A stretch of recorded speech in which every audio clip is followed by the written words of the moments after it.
What's happening, man? It's Dominique Trap Franson, and you watching True School Sports. Wow, na na na na na na. Boom. Well, it's personal between me and you, and I'm going to do you some serious harm, you big stiff idiot.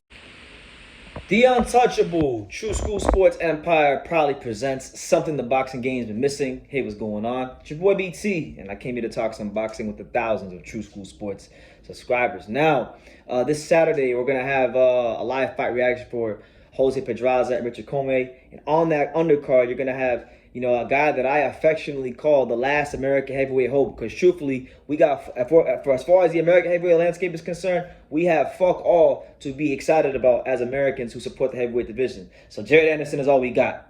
That's all we got, man.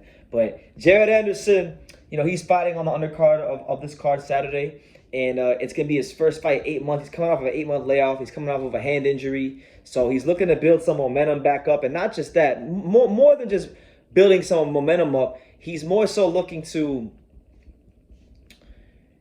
step up his level of opposition and really start showing, building himself towards title contention. Because, this is a very, very talented young man from Toledo, Ohio. There's a lot of people who have a lot of high hopes for him.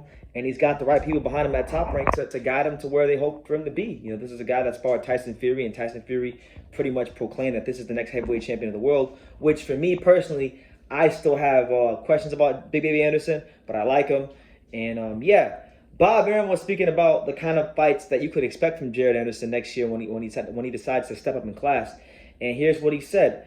As far as Jared Anderson, when you can expect to step up and who he may be fighting, he stated the following, and I quote, "You can expect to step up sometime early next year. We're going to make moves to fight guys like Filip Hrgovic and the Chinese contender Zhang Zhilei, that class of fighters." So there you go. It's already started. I told you guys when Hrgovic had that fight against Zhang that was really close and he showed some vulnerability. Now the floodgates are going to open. I never ever heard Top Rank Bob Arum ever mentioned Filip Hrgovic, but now that he struggled a little bit, now they want to start mentioning Filip Hrgovic. So I'm gonna say this, and I'm gonna warn Top Rank. I'm gonna warn them. All right, Jared Anderson is very talented.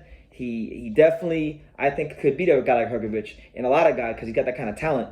But my thing is this: do you really want to put him in there with Hrgovic right now? Hrgovic just, he's got a lot of amateur experience. He just got 12 rounds against Zhang. He's got Ronnie Shields in this corner who's going to be sharpening him up. I don't know if that's a fight you want to look at right now. So I'm just saying, proceed with caution. You look at Zhang Zhilei, that'd be I want to say a safer fight, but it'd be a fight that would be good for Anderson because Zhang Zhilei, he's never looked as good as he did against Hrgovic, and I think a lot of that was due to his conditioning.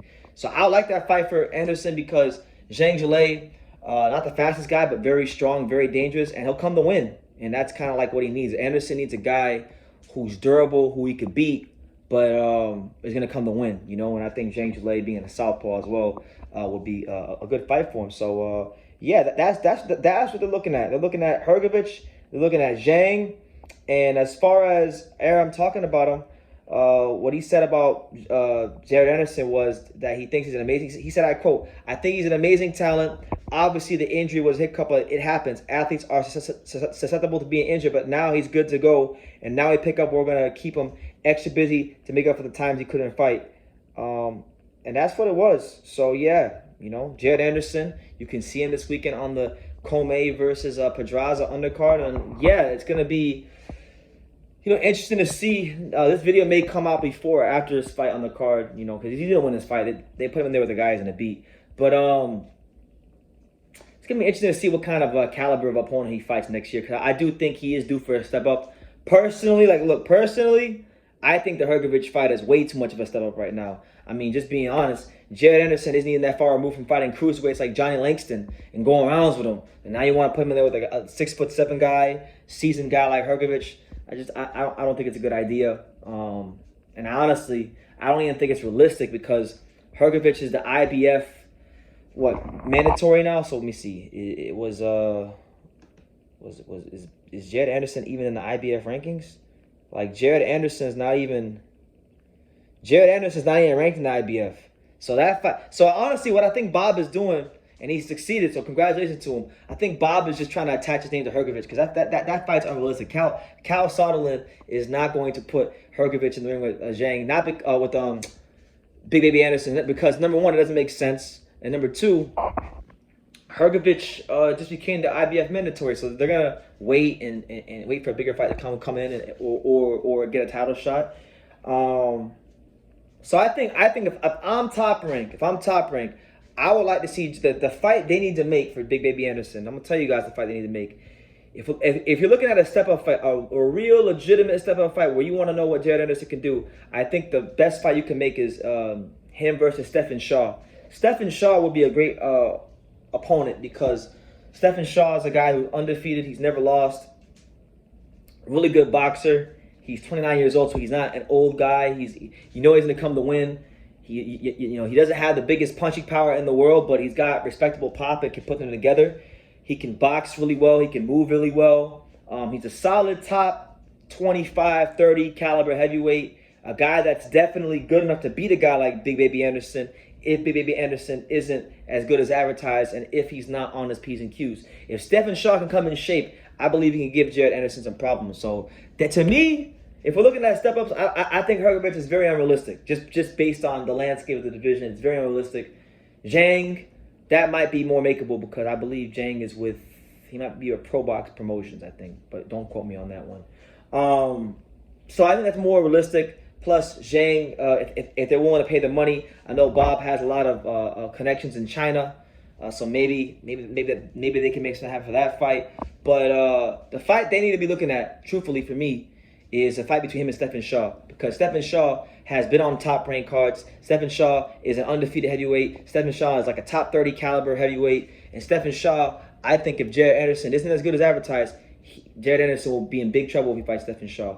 But I think Jared Anderson should beat Stephan Shaw. But that's the kind of fight he needs. Stephan Shaw, guy like that, someone like that, someone like that that's really gonna push and test him. Ajit Caballero, those kind of guys. So hopefully we're gearing towards a big 2023 for Jared Big Baby Anderson because he's carrying the hopes and the dreams of American fight fans, American boxing fans, and just casual sports fans in general here in this country. We've been craving for an American heavyweight star. We've been starved of that for many, many years because unfortunately all of America's best athletes are in the NBA, the NFL, the MLB, and even in some cases the NHL. But that's where our heavyweight champions are, playing those sports, So Jared Anderson is really the only guy we got. Kerry Bryant is not that guy. Michael Hunter's not that guy. Deontay Wilder isn't going to get to that level ever again. He's done as far as being the guy in the division. So he really is all we have. And we should get behind him. We should support him. But I don't think fighting Filip Hrgovic is realistic, nor do I think it's smart, even if you could. So I'm going to leave it at that. You guys, let me know what you guys think. What do you think about Jared Big Baby Anderson as far as a step-up fight? Who would you want to see him fight next? For me, I really think the Stephan Shaw fight makes the most sense, but leave your comments down below. Make sure you guys take the time to subscribe, and like I say in every single one of these videos, you can love me or you can hate me, but I'm just a kid from Dania. So until next time, take care, guys. Charleston today. True School Sports, the untouchable. The Don't untouchable. forget it. Hey. Up and coming, ready to make noise in the boxing world. Already he's making noise, but soon to make even bigger noise. Hey, this is my guy right here. Yes, sir. He's one of the top guys in the biz. Been a friend of mine for years. He's a friend without boxing, but definitely a friend in boxing. So thank you, Sean, for talking. Guys like Brennan that really love and soak up the game keep me hungry. Keep me reminding of what's important in this sport. Loving not even just loving the fighters, but studying the fighters. Yeah. And knowing the fight game. So much love to my man. True School. He is a true one. Absolutely. What's good? It's your boy BT. Hello to the thousands of True School Sports followers. That's right, the untouchable True School Sports empire.